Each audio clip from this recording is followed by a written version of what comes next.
যে কোনো রকম উস্কানি থেকে আমাদের উস্কানির ফাঁদে পা দেওয়া যাবে না। আমরা দেখছি বাংলাদেশকে একটা প্যাটার্নে চিত্রিত করার চেষ্টা হচ্ছে, যেন এখানে মানুষের নিরাপত্তা নেই, এখানে সংখ্যালঘুরা খুবই ভীষণভাবে নিরাপত্তাহীনতার মধ্যে আছে। এই রকম একটা প্যাটার্ন তৈরি করার চেষ্টা করা হচ্ছে। অনেকগুলো ঘটনা ঘটছে, সেগুলো প্রতিকারের ব্যবস্থা চলছে এবং আমরা সবসময় দাবি করেছি যে সরকার যাতে সেগুলো প্রতিকারের ব্যবস্থা করে। কিন্তু বেশ কিছু ঘটনা যে একেবারে পরিকল্পিত সেটা প্রকাশ্যে এখন সামনে চলে আসছে। বিশেষভাবে গতকাল চট্টগ্রামে যেটা ঘটেছে, একজন আইনজীবী সাইফুল ইসলামকে হত্যা করা, যেভাবে হত্যা করা হয়েছে তাদের পরিষ্কার হয়ে যাচ্ছে যে এটা একটা ভয়ঙ্কর রকম উস্কানি দেওয়ার চেষ্টা এবং এখানে হিন্দু সম্প্রদায়ের উপরে যাতে বিক্ষুব্ধ হয়ে মানুষ হামলা করে, আবার সেই হামলাগুলোকে সারা দুনিয়ায় বাংলাদেশের একটা বাস্তবতা হিসেবে হাজির করা যায়। আমরা এই ধরনের ষড়যন্ত্র দেখতে পাচ্ছি। ইসকনের ব্যানারে দেখতে পাচ্ছি যে যুবলীগের নেতারা সরাসরি এসে হাজির হচ্ছেন, এমনকি তারা বিভিন্ন পর্যায়ে ঢুকে পড়ছেন। ছাত্রদের মধ্যে সংঘাত ঘটছে, সেটার মধ্যে উস্কানি হিসেবে আসছেন। কোনো কোনো আন্দোলনে তারা ঢুকে পড়ার চেষ্টা করছেন।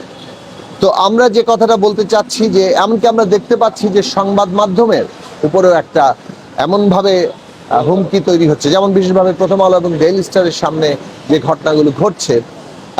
প্রথম আলো ডেইলি স্টার নিয়ে যে কেউ সমালোচনা করতে পারেন, কিন্তু এইভাবে একটা ভীতিকর পরিস্থিতি সৃষ্টি করা অফিসের সামনে গিয়ে সেটার একটা চিত্রায়ন ঘটছে যে বাংলাদেশের সংবাদ মাধ্যমও এখন স্বাধীন অবস্থার মধ্যে নেই। তো এইরকম একটা জায়গায় কয়েকটি কথা পরিষ্কার করে বলা দরকার। একটা হচ্ছে যে আন্দোলনকারী যাদের ন্যায্য দাবি আছে, আমরা মনে করি সেই সব ন্যায্য দাবি নিয়ে আন্দোলন করার অধিকার তাদের আছে, কিন্তু আন্দোলনের কারীদেরকেও এখন সতর্ক থাকতে হবে যাতে করে তাদের আন্দোলনকে কেউ ব্যবহার না করতে পারে। এটা গেল একদিক। সরকারকেও ন্যায্য দাবি দেওয়া দ্রুত মেনে নেওয়ার দিকে যেতে হবে।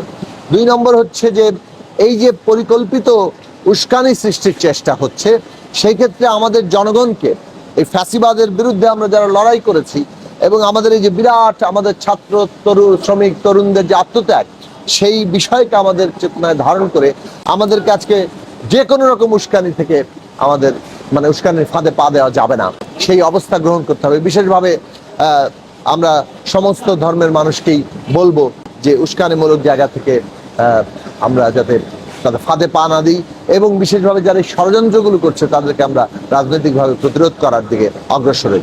সরকারকে আমরা বলবো যে সকল ফ্যাসিবাদ বিরোধী শক্তিকে ঐক্যবদ্ধ করে, শিক্ষার্থী, রাজনৈতিক দল, শ্রেণী পেশার এবং রাষ্ট্রের বিভিন্ন প্রতিষ্ঠানের অংশীজনদের আমাদের ঐক্যবদ্ধভাবে আমরা যে এই